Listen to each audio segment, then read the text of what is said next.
ಯೋಧನ ಪತ್ನಿಯ ಮನ ಮಿಡಿಯುವ ಸುಂದರ ಪ್ರೇಮ ಕಥೆ. ಶಿವಕುಮಾರ್ ಸಾವಿತ್ರಿಗೆ ಕಾಲ್ ಮಾಡುತ್ತಾನೆ. ಸಾವಿತ್ರಿ ಕೂಡ ರಿಸೀವ್ ಮಾಡುತ್ತಾಳೆ. ಶಿವಕುಮಾರ್, ಸಾವಿತ್ರಿ ಎಲ್ಲಿದ್ದೀಯಾ, ಏನು ಮಾಡ್ತಿದ್ದೀಯ ಅನ್ನುವರಷ್ಟರಲ್ಲೇ ಶಿವಕುಮಾರ್ ಕಿವಿಯನ್ನು ಅಲ್ಲಿರುವ ಜನರ ಅಳಲು ಮತ್ತು ಅವನ ತಾಯಿಯ ಕೂಗು, ಅವನ ಹೆಂಡತಿಯ ಆಘಾತದ ಮಾತುಗಳು ಅವನ ಕಿವಿಯನ್ನು ತಲುಪುತ್ತವೆ. ಶಿವಕುಮಾರ್ ಮನಸ್ಸು ಒಮ್ಮೆ ತಲ್ಲಣಗೊಂಡು, ಸಾವಿತ್ರಿ, ನೀನು ಏಕೆ ಹೋಗಿದ್ದೀಯಾ, ಹೋಗಬೇಡ ಅಂತ ಅಷ್ಟು ಹೇಳಿದ್ದೆ ಅಲ್ಲ ಎಂದು ಸಾವಿತ್ರಿಗೆ ಬೈಯುತ್ತಾ ಇರುತ್ತಾನೆ. ಅವಳ ಮೇಲಿರುವ ಕಾಳಜಿ ಅವಳಿಗೆ ಬೈಯುವಂತೆ ಮಾಡುತ್ತದೆ. ಆದರೂ ಸಾವಿತ್ರಿ ಶಿವಕುಮಾರ್ ಮಾತನ್ನು ಆಲಿಸದೇ ಇರುವ ಪರಿಸ್ಥಿತಿಯಲ್ಲಿ ಇರುತ್ತಾಳೆ.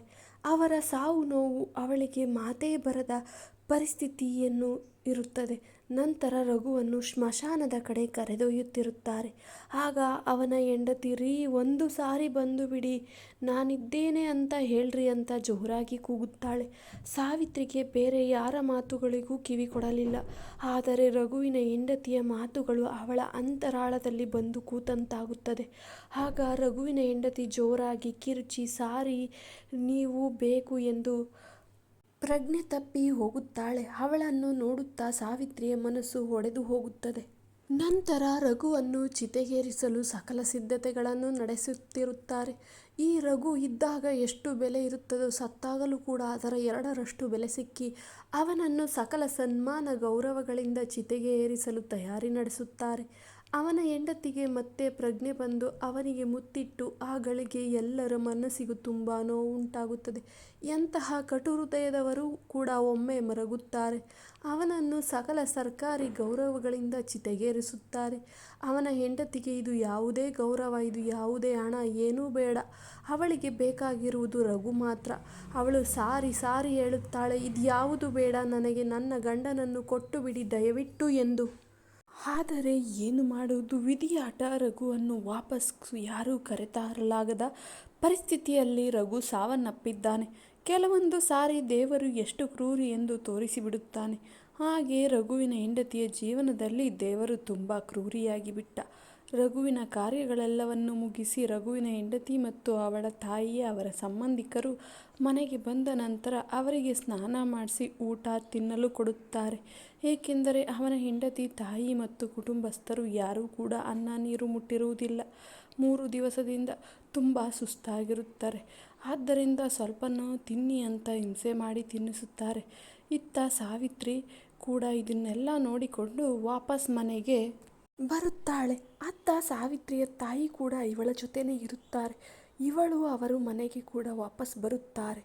ಯಾರ್ಯಾರ ಸಿಚುವೇಶನ್ ಹೇಗಿರುತ್ತೆ ಅಂತಂದರೆ, ಸಾವಿತ್ರಿಯ ತಾಯಿಗೆ ರಘುವಿನ ಹೆಂಡತಿಯ ತಾಯಿಯ ದುಃಖವು ತುಂಬ ಜೋರಾಗಿ ಕಾಣಿಸುತ್ತದೆ.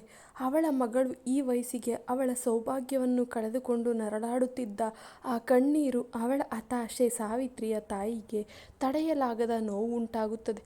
ಹಾಗೆ, ಅಯ್ಯೋ ದೇವರೇ, ಎಂಥ ಪರಿಸ್ಥಿತಿ, ತಾಯಿಯ ಮುಂದೆ ಮಕ್ಕಳು ಯಾವಾಗಲೂ ಚೆನ್ನಾಗಿರಬೇಕು, ಆದರೆ ಇಂದು ಇಂಥ ಪರಿಸ್ಥಿತಿಯಲ್ಲ. ಆ ತಾಯಿಗೆ ಯಾವ ತಾಯಿ ಕೂಡ ಬೇಡ, ಯಾರ ಮಕ್ಕಳಿಗೂ ಕೂಡ ಈ ರೀತಿ ಸೌಭಾಗ್ಯವನ್ನು ಕಿತ್ತುಕೊಳ್ಳಬೇಡ ಕಣಪ್ಪ ಅಂತ ದೇವರಲ್ಲಿ ಮೊರೆಯಿಟ್ಟು ಅವರು ಮರುಗುತ್ತಾ ಸಾವಿತ್ರಿಗೆ ಸ್ನಾನ ಮಾಡಿಸಿ ಅವಳನ್ನು ಸ್ವಲ್ಪ ಊಟ ಮಾಡು ಅಂತ ಹಿಂಸೆ ಮಾಡಿ ಸ್ವಲ್ಪ ಊಟ ತಿನ್ನಿಸುತ್ತಾರೆ.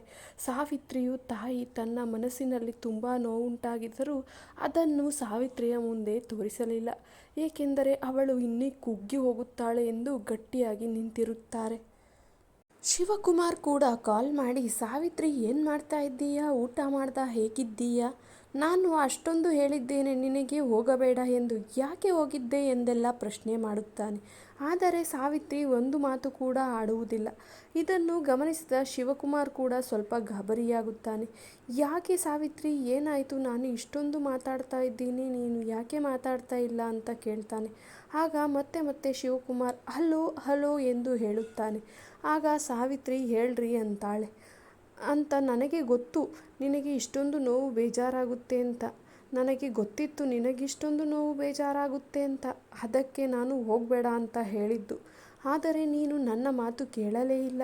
ಹೋಗಿ ಬಂದು ಈಗ ಮಾತಾಡ್ಸಿದ್ರೂ ಸರಿಯಾಗಿ ಮಾತಾಡ್ತಾ ಇಲ್ಲ. ನಾನು ಬರ್ತೀನಿ, ಏನು ಚಿಂತೆ ಮಾಡದೆ ಆರಾಮಾಗಿರು ಸಾವಿತ್ರಿ ಅಂತ ಹೇಳ್ತಾನೆ. ಯೋಧನ ಹೆಂಡತಿ ನಿಮ್ಮಿಂದ ಬಯಸುವುದು ಒಂದೇ, ದೀರ್ಘ ಸುಮಂಗಲೀ ಭವ ಎಂದು. ನೀವೆಲ್ಲರೂ ದೀರ್ಘ ಸುಮಂಗಲೀ ಭವ ಎಂದು ಆಶೀರ್ವದಿಸಿ. ಸಮಸ್ತ ವೀಕ್ಷಕ ಮಿತ್ರರಿಗೆ ವಿನಮ್ರ ನಮಸ್ಕಾರಗಳು. ಹಾಗೆ ಯಾರೆಲ್ಲ ನನ್ನ ವಿಡಿಯೋ ನೋಡ್ತಾ ಇದ್ದೀರಾ, ದಯವಿಟ್ಟು ಸಬ್ಸ್ಕ್ರೈಬ್ ಮಾಡಿಕೊಂಡು ನೋಡಿ. ಇಷ್ಟ ಆದರೆ ಲೈಕ್ ಮಾಡಿ, ಹಾಗೆ ಓದುಗರು ಮತ್ತು ಕೇಳುಗರಿಗೆ ಶೇರ್ ಮಾಡಿ. ಹಾಗೆ ನನ್ನ ಇಂದಿನ ವಿಡಿಯೋ ಯಾರೆಲ್ಲ ನೋಡಿಲ್ಲ ಅದನ್ನು ಒಮ್ಮೆ ಹೋಗಿ ನೋಡಿಕೊಂಡು ಬನ್ನಿ. ಹಾಗೆ ಇಷ್ಟೊತ್ತು ನನ್ನ ವಿಡಿಯೋ ನೋಡಿದಂತಹ ಎಲ್ಲರಿಗೂ ಧನ್ಯವಾದಗಳು. ಇಷ್ಟೊತ್ತು ನಿಮ್ಮ ಅತ್ಯಮೂಲ್ಯವಾದ ಸಮಯವನ್ನು ನನ್ನ ಧ್ವನಿ ಮತ್ತು ಕತೆಗಾಗಿ ಮೀಸಲಿಟ್ಟಿದ್ದಕ್ಕೆ ಹೃದಯಪೂರ್ವಕ ಧನ್ಯವಾದಗಳು. ಈ ಕತೆಗಳು ಇಷ್ಟ ಆದರೆ ಕಮೆಂಟ್ ಮಾಡಿ, ಹಾಗೆ ಲೈಕ್ ಮಾಡಿ, ಸಬ್ಸ್ಕ್ರೈಬ್ ಮಾಡಿಕೊಳ್ಳಿ ಮತ್ತು ಕತೆ ಕೇಳುಗರು ಮತ್ತು ಓದುಗರಿಗೆ ಇದನ್ನು ಶೇರ್ ಮಾಡಿ.